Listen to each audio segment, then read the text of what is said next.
Welcome to the DMF. I am your host, Justin Yachts, and this is episode 33.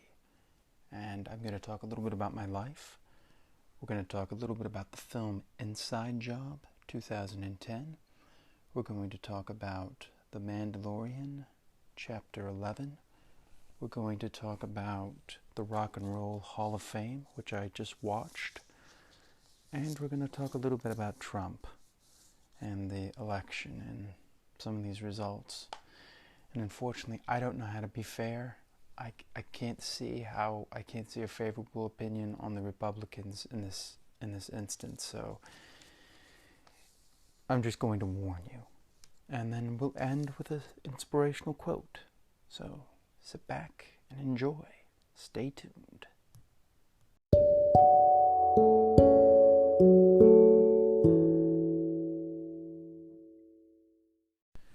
Okay, so it's been kind of a weird kind of couple of weeks. I've been doing a lot of working out and reading and meditating. I don't know about you, but sometimes, the best thing you can do, and you can go back to some of the previous episodes, some of the earlier episodes where I just talked about meditation, but meditation is really one of the best things you can do. I said that over and over again, but for me, I need it. It anchors me, it makes me feel better, and I'm doing a lot of mirror work, which helps a great deal with the work that I'm doing. So I need that. Working out, that helps me a lot. I'm really going into overdrive with that. I'm hoping I'm not going to run myself down, but getting very lean and getting very fit. So excited about that, and reading a lot of good books. Let's start with the books. Essential Speed Reading, I read. Now I told you, speed reading has been like a big goal of mine, so it's been a lot of work of just like really getting in there and reading as much as I can about speed reading, so that's been key. For me, this book is by Katja Seberson, and it's called Essential Speed Reading Techniques, How to Become a Better, Faster Reader. And one of the things I discovered from my speed reading is you really got to read faster than you think. And if you read faster than you think, you'll start like just using pictures in your mind and not thinking in words, which is easier said than done, but that's what I've been trying to do. And it's been a lot of work. The other book I've been reading is was Comprehension Speed Reading, and this was David A. Daniels, and it's free on Amazon. And it's so the full title is Comprehension Speed Reading: Learn Techniques to Read Faster and Comprehend More. Advantage Self-Improvement Series, Book 1. I really enjoyed this book. It's a short book, but it shows you a lot about how to just different techniques. And I think you need as many techniques as you can when you're dealing with this kind of work. Another book that I'm reading is The 4-Hour Workweek, which is Timothy Ferriss. Anyone familiar with entrepreneuring ventures will know about this book. I bought another book also called Broke Millennial. It's Stop Scraping By and Get Your Financial Life Together, Aaron Lowry. So those are some of the books I'm reading, and I'm excited to read that. And I'm doing the Louise Hay mirror work, which I'm now on day 9. It's been very challenging because you have to look in the mirror, as I said, but now they want you to look at a picture of yourself as a child and talk to yourself that way. So it's kind of different. I just got to say that. It's different and enlightening and feeling. And I'm also almost finished with Fear and Loathing in Las Vegas, but just been trying to speed through as much as I can. And I've also been setting aside 10 minutes a day of just doing speed reading and trying to challenge myself. And reading for a minute and counting how many lines I did and then how many words in each line, kind of get 10. It's not exact, but that's what I've been doing. So those are some of the books I've been reading. So let's talk about the film. 2010's Inside Job. This is a film released by Sony Pictures Classic, and it's directed by Charles Ferguson, and it's narrated by Matt Damon. The music is by Alex Hefts. I tried to find the music, but you can hear the music, and it really lends itself to the tone of the film. There's not a lot I can say about the film in per se with the music. This won the 2010 Academy Award for Best Documentary Feature, and it's really interesting. It takes a look at the crisis and the crisis of how basically almost the world collapsed. It feels in some ways. It when you look at this film, it just in some ways it's going to make you frustrated, because you see that some people knew what was going on and could have stopped things, but they didn't. I mean, it's split into 5 parts. It begins by examining how Iceland was highly deregulated in 2000 in the privatization of its banks. When Lehman Brothers went bankrupt and AIG collapsed, Iceland and the rest of the world went into a global recession. At the Federal Reserve Annual Jackson Hole Conference in 2005, Raghuram Rajan, then the chief economist of IMF, warned about the growing risks in the financial system and proposed policies that would reduce such risks. Former U.S. Treasury Secretary Lawrence Summers called the warnings misguided, and Rajan himself a Luddite.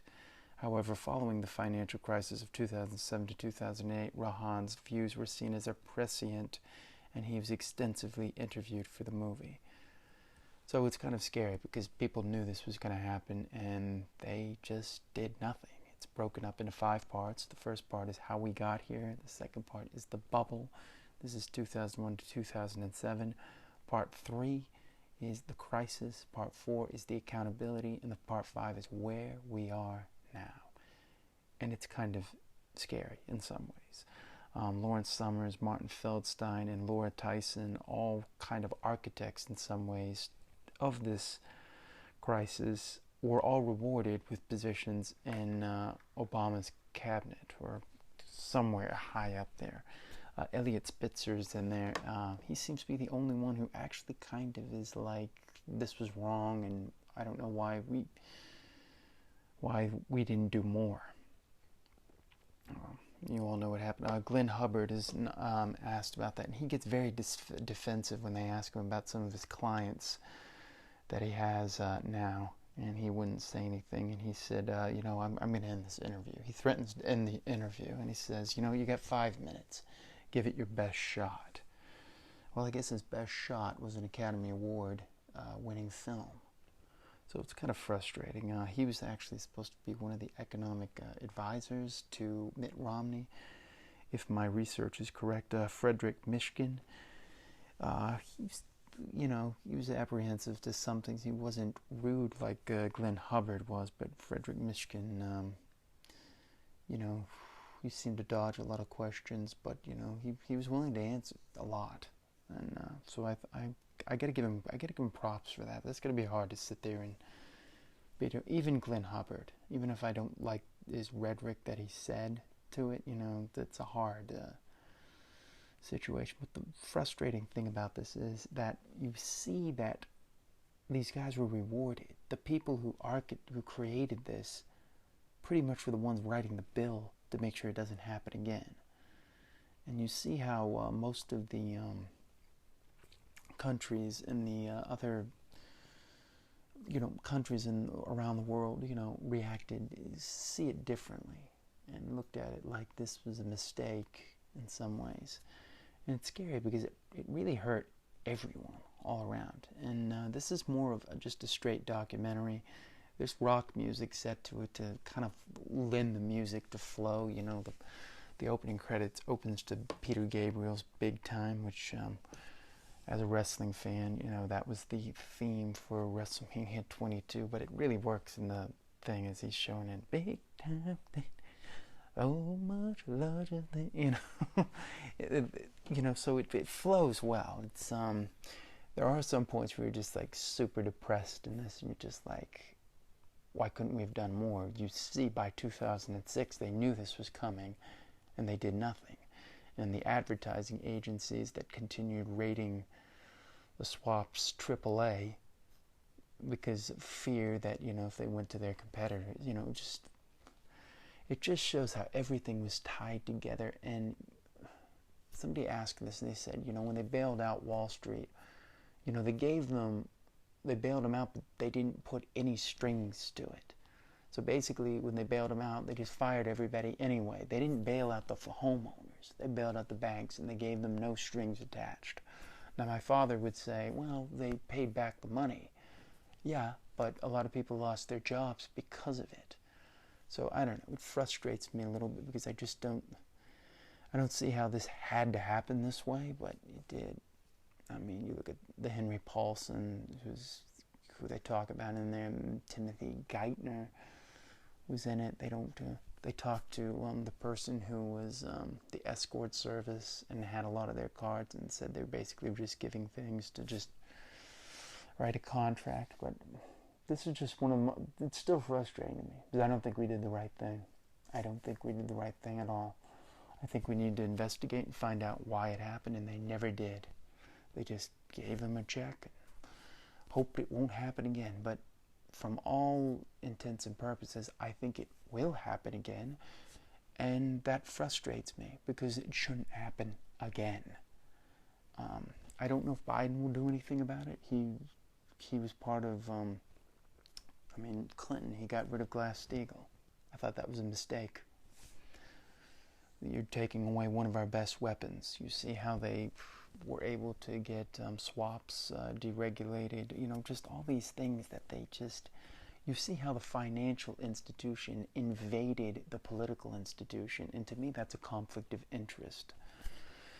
So it's a really well done film. If you really want to kind of learn about how this thing happened, this is a good place to start. I wouldn't say it's the be-all, end-all, but in documentaries, I'd say it is. I say it's better than Michael Moore's Capitalism, a Love Story, which I liked, but I think this does a better job of just showing all the bits and pieces of it. Capitalism, a Love Story is more of an entertaining film. This is a straight documentary, and there's not really a lot of bits other than the music that kind of flows the story along. But it's frustrating. But you should, I recommend watching this. This is the only film I'm really going to talk about today, but I really enjoyed this film, and I bought it too. It just let's look at some of these things. Roger Ebert wrote, an angry, well-argued documentary about how the American housing industry set out deliberately to defraud the ordinary American investor. Good headline. A.L. Scott of the New York Times wrote that Mr. Ferguson has summoned the scourging moral force of a pulpit-shaking sermon, that he delivers it with rigor, restraint, and good humor, makes his case all the more devastating.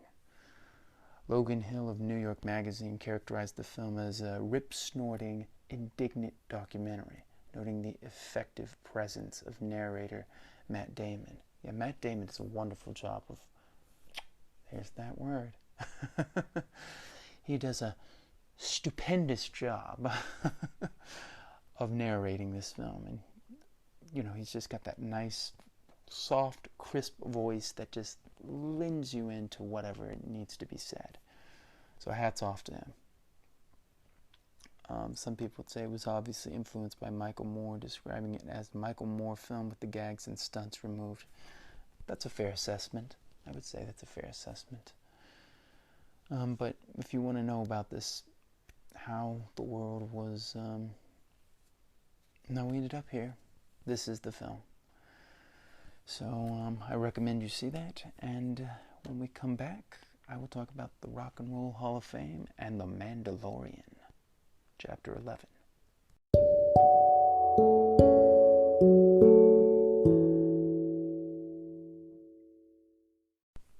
Rock and Roll Hall of Fame 2020, the inductees. Good stuff. I was relishing all of this, just I loved every bit of it. So we'll talk about let's talk about some of the nominees. So it begins with Luke Bryan. He inducts the Doobie Brothers, which you would think they would have been in by now, but they weren't. Then we go into Nine Inch Nails, who's inducted by Iggy Pop. Then we have the Ahmet Ertegun Award. This is for like the insiders in there, and that John Landau is inducted by Bruce Springsteen, and Irving Azoff is inducted by Don Henley. I think these are the people that inducted. I'm not quite sure. T-Rex is inducted by Ringo Starr. The Notorious B.I.G. is inducted by Sean Combs. Depeche Mode is inducted by Charlize Theron. And Charlize said she has a song for every moment of her life with Depeche Mode. So I thought that was cool to have like such a fan on there and really talking about how much she loves this band. And you know, they really brought that, like, you know, they came from that 80s sound of, you know, a flock of seagulls and that, you know, that synthesizer sound, and then they moved into the 90s. You know, you hear Personal Jesus. I mean, it's more of a rock song, so it's like they changed with the times, which you didn't see with a lot of these 80s bands. They kind of just sputtered out, but Depeche Mode kind of changed with the times. The Doobie Brothers, you know, great, just rock that just, you know, feels good, you know, just when you want to have a good time, you listen to the Doobie Brothers. And they talked about Michael McDonald kind of taking over the band in some ways. And what a voice Michael McDonald had. But you can see how they kind of got pissed with... they actually show a clip on the HBO documentary, which is what I watched. They show, apart from the Romancing the Stone, where Michael Douglas's character says, "Oh man, the Doobie Brothers broke up." My favorite, though, is Nine Inch Nails, who's inducted by Iggy Pop, and he said that a lot of people think of them as industrial rock, but you can hear a lot of funk in there, and you listen to Closer, and he ends it with, you know, I think Trent Reznor brought us just a little closer to God, which is one of the songs, you know, Downward Spiral, Closer to God. That's really what it is. They have David Fincher talking about it, and he says, it's very rare when you have something that, you know, is put in front of your lap and they force you to experience it. And I love those words. They said, experience it. And they talk about Trent Reznor and Atticus Ross when they, you know, he was like, I don't know how to score a film. And this was The Social Network. And you could tell David Fincher pushed him into it because he knew he could do it. But he said, I know pain and I know, you know, this. And this character in it is trying to, in The Social Network, is willing to screw over anybody. So he came up with that sound, and they talked about how they took the album of Ghost and just kind of layered it off. And you can see some of the tracks of Ghost in The Social Network. But what a band, I don't know if you really can call it a band, because it's really Trent Reznor's force. There's a lot of people that have been a part of it, but Trent Reznor is Nine Inch Nails. Sorry about that. I don't know if that made a noise or something. I hit the chord. But Trent Reznor, you know, just when I think of him, I think of a true artist. And they talked about how, you know, his beginnings in Pennsylvania and all this stuff. And, oof, I mean, A Warm Place. That's one of my favorites. Something I Can Never Have. A dark song. Hurt. They talked about how, you know, he thought it was, you know, nice that, you know, you see like a Johnny Cash trying to do that. The only frustrating thing to me is that a lot of people don't realize that Johnny Cash didn't write that song. That was Trent Reznor's. So I just would like that to be known. Closer. I mean, Only.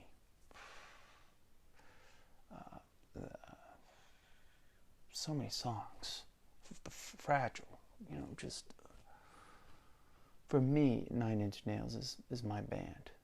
If I would say there are two artists that I'm like most identify with, and I would say are my bands, it would be Nine Inch Nails and Taylor Swift.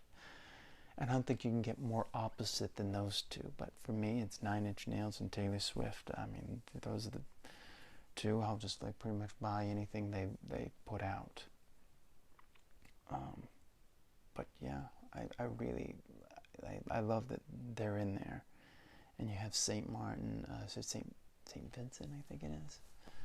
I'm not quite sure. And you have Miley Cyrus, and they're talking about just all these artists talking about how important Nine Inch Nails was to them. You know, it's so cool. You know, you kind of think of Nine Inch Nails as the outcast song. You know, you're just an outcast if you like that. It's kind of like, it's hard for you to like realize that there are other people that like this too. Because I just love that industrial rock sound that he creates. And Nine Inch Nails just hits that on it. You have a lot of industrial rock, but Nine Inch Nails hits like there's just there's a beauty to the destruction. So that's enough about Nine Inch Nails. The Notorious B.I.G. going in. Oh man, what a rapper! what an artist. That was cool. I can't really go into it like I can Nine Inch Nails, but Sean Combs, he was the perfect man to induct him. T-Rex, I know some T-Rex. I'm not really great. Sometimes I watch these shows just to like introduce myself to new bands. I'm like, oh, you know, I never really listened to that. Now I can appreciate it, even though they've been around forever, you know. Depeche Mode, I always knew Personal Jesus. I didn't realize so much about the 80s stuff. John Landau, I didn't realize that he was one of the people, the driving forces on Born to Run, and getting that album going through and really pushed through and gave Bruce Springsteen just a creative game. And he came from critical, from being a critic, and that's how he came through. So that was interesting. And Irving Azoff, Don Henley, you know, introduces him, and you know, he told his son one time, said, you know, I don't know what to do. I don't know. He tells the story. And he said, you have my name, and you have something else. If you can't get it through, you're not my son, which is so great. And then last but not least, they induct Whitney Houston. And Alicia Keys does that. And I love Whitney Houston, The Greatest Love of All. Awesome song. I mean, the 80s stuff, you know. I want to dance with some, you know. I gotta bring up, you know, my favorite Whitney Houston songs here. I'm not doing it the service it deserves. So let's talk a little bit about my favorite. Yeah, I Want to Dance with Somebody, Greatest Love of All, I Will Always Love You, All at Once, How Will I Know? How will I know? I mean, just the talent. Unfortunately, in some ways, I feel drugs destroyed her. But, wow. What a voice, and what a talent, and what a presence on stage. And you can't buy that. She was a presence on stage. Sorry, I gotta plug my thing in before it goes out. So my notes here. But yeah, Whitney Houston, I was excited to see that. So this was great. I learned a lot about music and about different artists. So let's move on to The Mandalorian. This will be episode 3 of season 2, chapter 11, The Heiress. And this is directed by Bryce Dallas Howard. And what a phenomenal job she did. This is my favorite episode of this season so far. And we have Katie Sackhoff and Sasha Banks being the two, you know, guest stars coming in. I like this episode. It's so good. Such good stuff. I know I'm saying that way too much, but I don't know what else to say. Jon Favreau wrote it. He is just... You know, I gotta say something.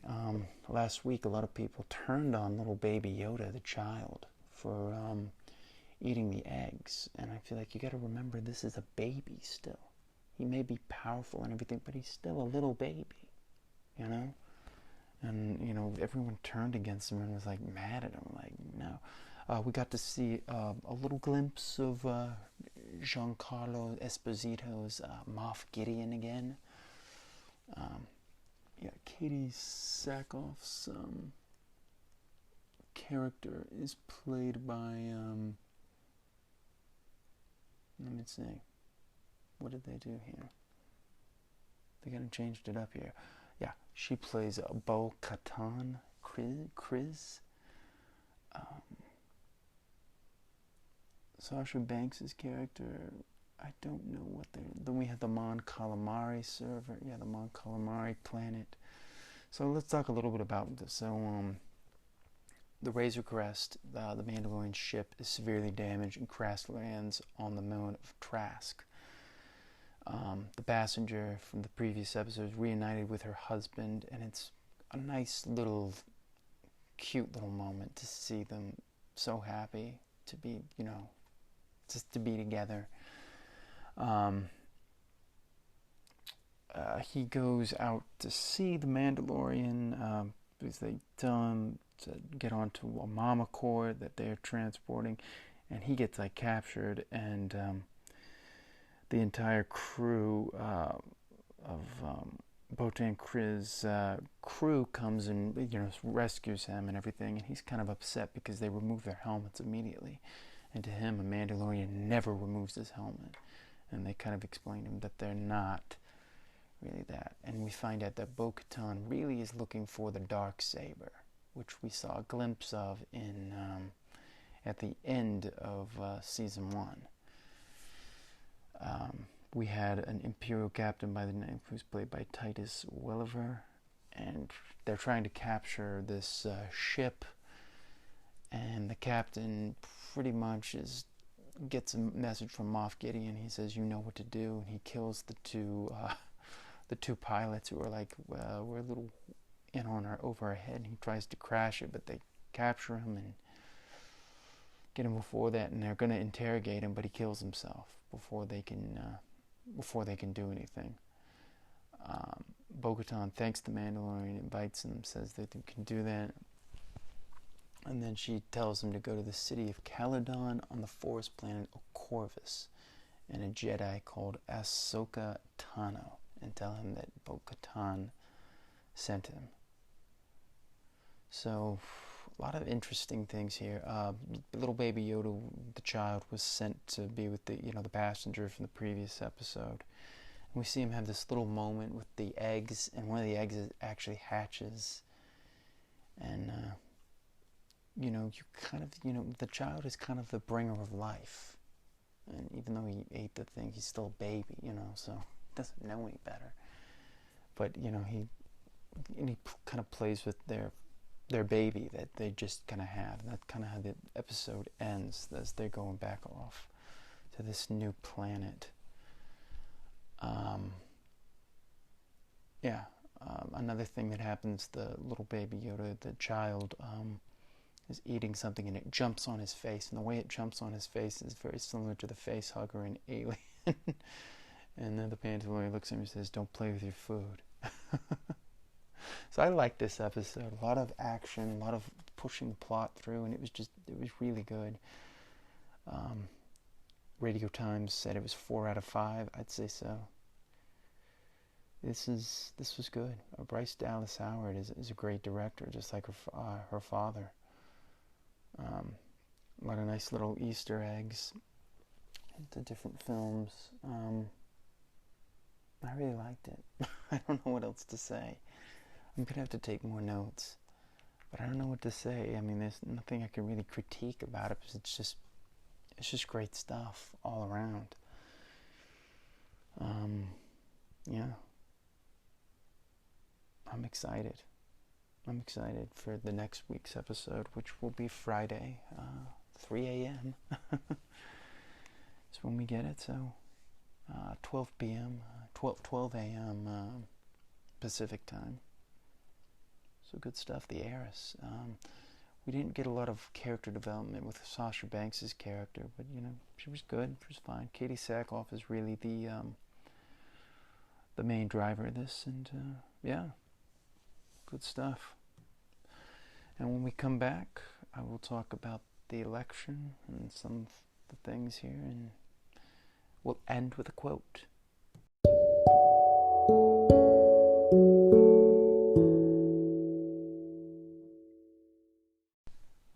I don't know how else to say this, but this is so frustrating to me, this election. Well, Georgia has been called, and North Carolina has been called for Trump. I believe Alaska has been called for Trump, and Georgia and Arizona, I believe, is called for Biden. It's over. He needs to concede. There's no way they're going to find thousands of voter fraud. I don't know why they're going with this. It'd be best for him to just concede. I heard that he wants to concede and then say he's going to go for re-election. Go ahead and do that, but concede. Concede. And blocking the transition team is not a good idea. This harms us. This puts us in a vulnerable place.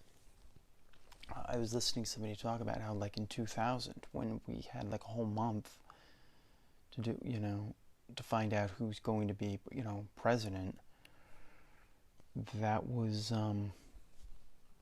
we really weren't able to transition as easy as we could, and it left us vulnerable. And the same thing's happening here, except it's the president causing it, and his crew, Mike Pompeo, saying we're transitioning into a second Trump term, and then him firing people at the Pentagon and firing Mark Esper, this defense secretary, or I forget what his full title is, and then threatening to maybe fire the FBI director. This is not normal behavior.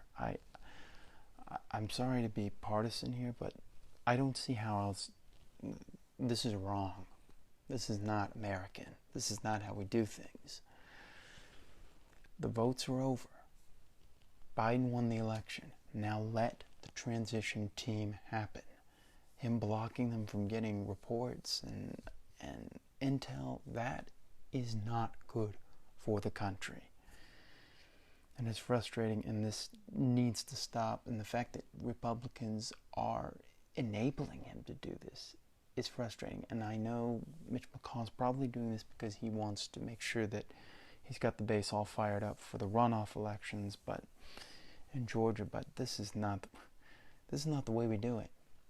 And I feel like more and more every year we just continue to lose more and more of our civility and the things that made us a democracy by doing things like this procedural crap that doesn't stand for anything. The election's over, let the next guy in. The more they do this, the more it's going to make harder for the next person to run, because you're setting a precedent here. And they're trying to make it seem like it's a failed election. Now 40% of the country, 40% of Republicans don't believe that Biden won. I find that astounding. It's over. There's nothing else that can happen here. Let Biden go in and focus on Georgia. That should be the focus now. But he needs to get the intel. COVID has spiked. We're at the highest we've ever had. And we're about to have a horrible winter. This winter is going to be just terrible here. And still people aren't wearing masks. This needs to be, I think we need to close the bars and limit restaurants to like 9. I'm sorry, but people don't know how to behave.